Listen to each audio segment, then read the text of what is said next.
I bought plane tickets and booked a luxury hotel for my family, but at the airport my son-in-law told me, "We cancelled your ticket, my mom is going instead, the kids love her more."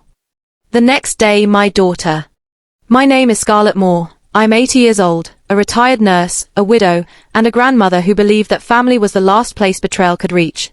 For 3 long years, I saved every extra dollar I could, working additional night shifts even when my knees ached and my back screamed, skipping vacations, skipping new clothes, skipping comfort. Also I could take my daughter Lisa, my son-in-law Ethan, and my grandchildren on what they called their once-in-a-lifetime dream trip to Disney World. Before I continue this story, please drop a comment and let me know where you're watching from. I'd love to know how far this story has traveled. That $15,000 was nearly a quarter of my retirement savings, but I told myself it was worth it because memories mattered more than money, because I wanted my grandchildren to remember me smiling beside them under fireworks, not as an old woman left behind. I paid for the flights, the luxury resort, the lightning lane passes, the character dining, every detail planned months in advance with spreadsheets and screenshots saved like precious treasures. Then came the airport. I was already tired by the time we reached the gate, my carry-on tucked neatly beside my chair, when Ethan stood in front of me with that fake calm voice people use when they know they are about to destroy you. He said they had made a decision, that my ticket had been reassigned to his mother, Rachel, because my knees might slow them down, because the kids bond better with her, because it would be best if I went home and rested. Lisa didn't defend me. She nodded. She told me I would understand. I remember the airport lights blurring as if someone had poured water into my eyes. I remember my chest tightening, the humiliation of people walking past while my own daughter told me I no longer fit into the family vacation I had paid for. I didn't scream. I didn't beg. I simply picked up my bag and took the coldest train ride of my life back home, surrounded by strangers while my heart replayed every sacrifice I had ever made for them. On that ride, clarity arrived. I remembered paying for Ethan's urgent car repair, only to later see Lisa flaunting a designer handbag on social media. I remembered selling the small piece of land my father left me so they could make a down payment on their house, then being seated at a distant table at their wedding like a distant relative, not the woman who funded their future. I remembered how Lisa used my supplementary credit card freely, never asking, never saying thank you, and when the notification popped up showing a $60 Starbucks charge at the airport, something inside me finally snapped. By the time I reached my house, I wasn't crying anymore. I was calm. That night, I cancelled the Airbnb reservation tied to my account. The luxury villa they were counting on vanished with one click.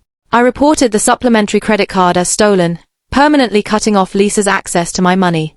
Then I logged into the Disney app and deleted everything. The park tickets, the lightning lane passes, the dining reservations, all non-transferable, all gone, the entire dream trip erased. Hours later, Ethan went live on TikTok, crying, shaking, telling thousands of strangers that I was a cruel old woman who ruined the children's happiness, calling me a monster, playing the victim perfectly. So I responded once. I posted screenshots of my bank statements, the charges, the ticket name change fee, the Starbucks charge, and wrote one sentence. I paid for a family trip, you removed me from the family, so I removed my money from the trip. Enjoy Rachel's company, I'm sure she can pay for you. The internet did the rest. Within hours, the comments turned on them. People asking why an 80-year-old woman was treated like luggage, why a grandmother was discarded after paying, why Ethan's mother didn't pay a single cent.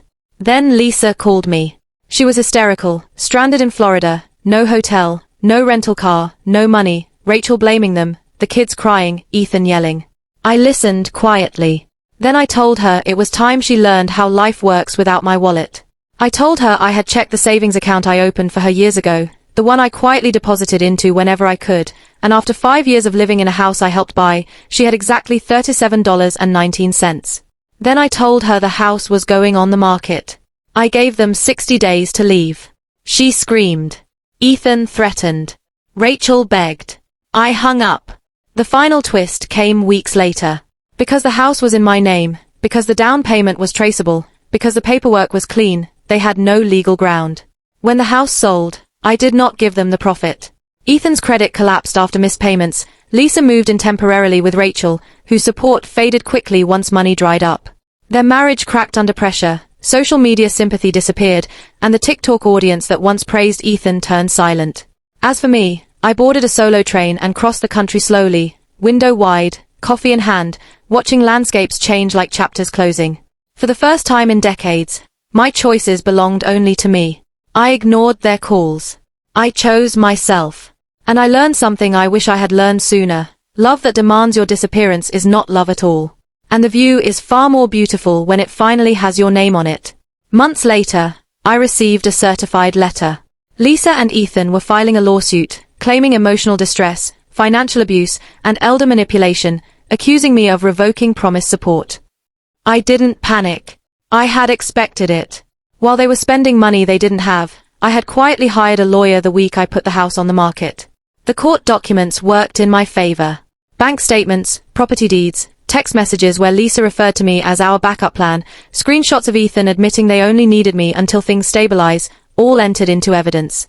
The judge dismissed the case within minutes, stating clearly that generosity is not obligation and financial support is not ownership. The ruling became public record. That record cost Ethan his job after his employer found the viral videos and lawsuit details tied to his name. Lisa's attempt to rebuild her online image failed when people recognized her and flooded her comments with reminders of what she did to her 80-year-old mother. Rachel stopped answering their calls. And then something unexpected happened. One evening on my train journey, a young woman approached me. She had seen my story online. She thanked me for teaching her that boundaries are not cruelty. That moment mattered more than any apology I never received.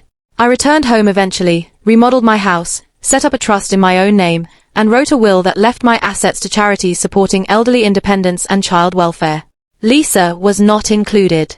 I did not feel guilt. I felt peace. Because revenge is not always loud, sometimes it's quiet, permanent, and legally documented. And this time, the ending belonged to me. Please like, share and subscribe for more stories. Thank you.